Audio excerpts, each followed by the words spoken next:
ধ্বংসস্তূপের ভেতরেও তারা বেঁচে থাকার লড়াই চালিয়ে যাচ্ছেন। ইসরায়েলের যুদ্ধের ক্ষত এখনও শুকায়নি গাজায়। খাদ্য নেই, চিকিৎসা নেই, নেই নিরাপত্তা। তবুও গাজা নারীরা প্রতিদিন সংগ্রাম করছে নিজেদের জীবন আর পরিবারের ভবিষ্যতের জন্য। ইসরায়েলি হামলার মাস কেটে গেলেও গাজার নারীদের জীবন যেন থেমে গেছে ধ্বংসস্তূপের নিচে। জাতিসংঘের তথ্য অনুযায়ী গাজার প্রায় ৭০% নিহত ও আহত ব্যক্তি নারী ও শিশু। হাজারো নারী আজ গৃহহীন, অনেকে হারিয়েছেন সন্তান বা স্বামী।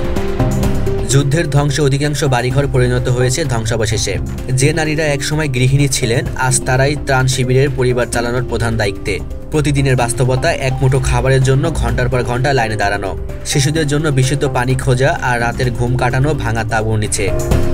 জাতিসংঘের এক প্রতিবেদনে বলা হয়েছে ১ মিলিয়নেরও বেশি নারী ও কিশোরী এখন গৃহহীন। আর গর্ভবতী নারীদের জন্য প্রাথমিক চিকিৎসার সুবিধা প্রায় নেই বললেই চলে। চিকিৎসা না পেয়ে অনেক মা সন্তান জন্ম দিচ্ছেন অস্থায়ী তাঁবু বা খোলা জায়গায়। কেউ কেউ সন্তান হারিয়েছেন, কেউ হারিয়েছেন স্বামী, আবার কেউ যুদ্ধের ভয়াবহতায় মানসিকভাবে বিধ্বস্ত। মানবাধিকার সংস্থাগুলোর দাবি, গাজায় এখন সবচেয়ে বড় মানবিক বিপর্যয় দেখা দিয়েছে। নারীরা নিজেদের খাবার বাঁচিয়ে দিচ্ছেন সন্তানদের জন্য, নিজেদের ওষুধের অভাবে মৃত্যুর মুখে ঠেলে দিচ্ছেন শরীর।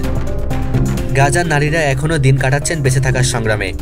তারা শুধু বেঁচে আছেন না, প্রতিদিন গড়ে তুলছেন নতুন জীবনের আশা। ধ্বংসের ভেতর থেকে শক্ত হয়ে উঠছে পুনর্গঠনের প্রতীক হয়ে। তাদের চোখে যুদ্ধের ছায়া, কিন্তু মনের গভীরে একটাই প্রতিজ্ঞা, আমরা ভাঙব না, আমরা দাঁড়াবো।